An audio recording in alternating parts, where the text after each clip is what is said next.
Alright guys, so the basic version of our drop today that we're working in sounds like this.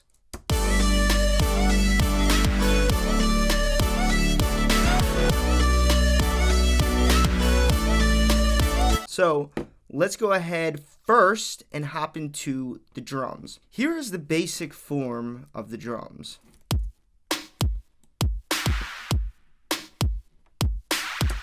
So they sound like that, very basic. So I don't know what it is about drums, but they tend to be the most difficult for me to get moving forward and to get sounding full. I immediately lay down the most important two drums, which is the kick and the snare. And then I always add a little bit of candy to one of the snares. So I added this thing to every other snare.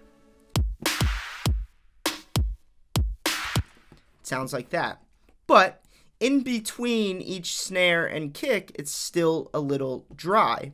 I don't do this for every song, but some songs it helps out a lot to actually take the snare, and then what I do is I duplicate it and put it onto its own layer like this, and I kind of make its own rhythm here. So let's listen to this extra snare hit that I have here.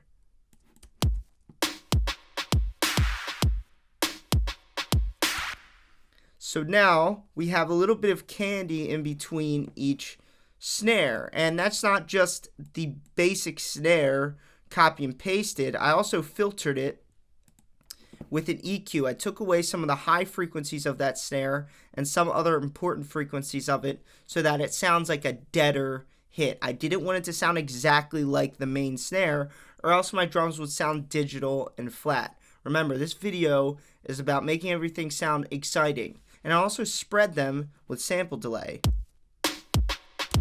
So now you could hear these are hitting somewhere around the left ear. So then what I like to do is I like to get loops. And what loops do is they are easily the best way to fill out a drum line. And you don't necessarily need an insanely poppin' loop. You could just add a loop that adds some sort of noise. So this is what my loop sounds like. You can hear it's got that little mush thing. I don't know what that is. It totally helps fill everything out. And when you listen to this drop as a whole, you don't actually hear that little mush thing. You just hear that there's noise going on. That was my goal with this loop. And this loop is actually 3 loops in one that I combined. One of the loops had that mushy sound and the other loop had the shakers. So here's that shaker loop. And then what I did is I combined it with this one. Now listen for that little mushy sound. Again, just really weird loops that I put together, and they help fill out the drums so easily.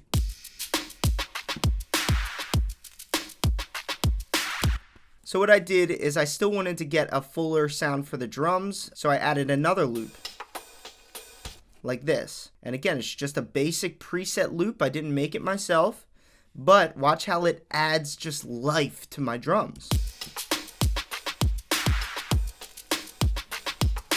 And then I did one more extra layer of drum hits.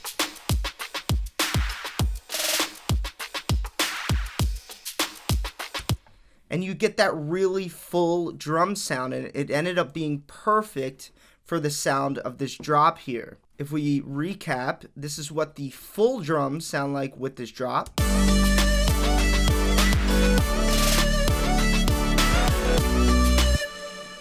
Now we're gonna hop into the melodic layer.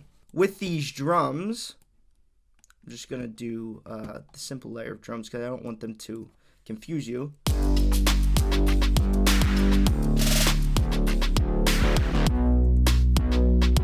This was my bass line. When you have a strong element like a bass line, you do whatever you can to it to make it sound exciting as possible. So since this had such a key role and I didn't want to do too much bending or anything like that to it, what I did is I actually layered it with a brass stab.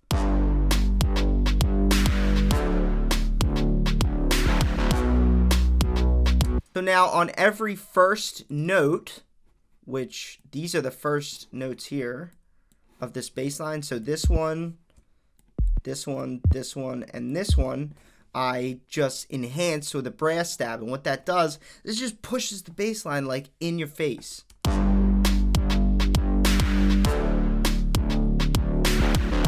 Now, let's go ahead and unleash the chords. The chords sound like this in their basic form.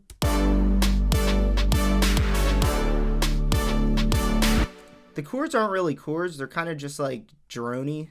They just hit the same notes all the way through. I suffer from chords are too weak syndrome a lot, and so what I do is I add a layer of white noise that hits in the same rhythm as my chords. So now with the chords,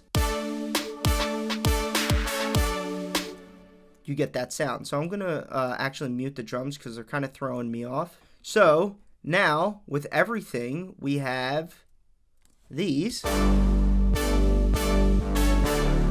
And that you could hear that brass stab just shoots through everything. That's kind of like the basic form of everything, but now we have to make the background really come alive and dance, especially in a song like this. This song needed some beautiful harmonic atmospheres that aren't front and center of attention, but they're there and they sound amazing. So the first thing I added was this counter melody.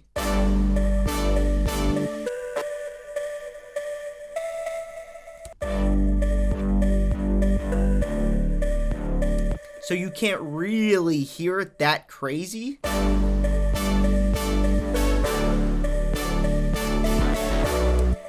And you get that. When I add atmospheres, I like to break my sections down into 4-bar sections, and I always have a stab, some sort of sound in the beginning of the 4 bars, and some sort of sound that you only hear at the end of the 4 bars. So in the beginning of the 4 bars, I wanted to add this little accent.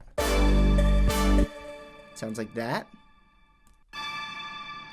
And you could see it only happens at the beginning of every 4 bars, only once. And so coupled with our other sound and our bass line,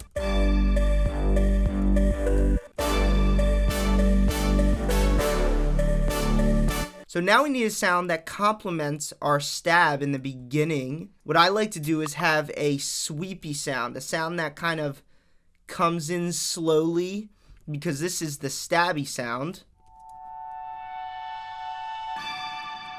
And then you get that. And these are just Nexus sounds, just basic presets that I didn't even edit, to show you how easy it is to find sounds like this, and they just have a bunch of reverb on them. So with the bass line and everything else, I want you to pay attention to this stab and then this little sweep on the way out of the 4-bar sequence.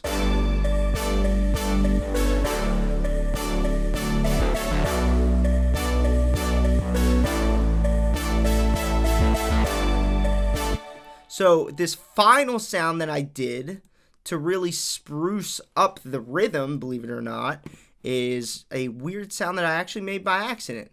It looks like this, and when I added it, I meant for it to sound like a chord, but I didn't realize the sound was in mono. Watch what happens when the sound's in mono and you stack them, the notes on top of each other like this.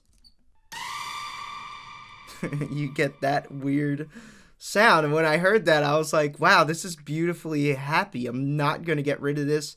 And it was a total accident. But watch how I lined this up. I lined this up on the rhythm.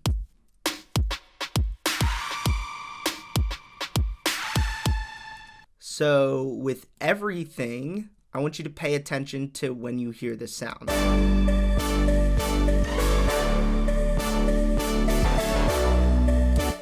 You can't have a basic song if you have sounds like that. I mean, come on. Add those weird, quirky sounds to your songs, and you will develop your own sound in no time. Those are all the extra sounds that I added to this song just to make it sound unique and filled out. The lead I did not touch, but I didn't have to because I added so much junk to the chords and the bass line and to the drums that we get this amazing sound.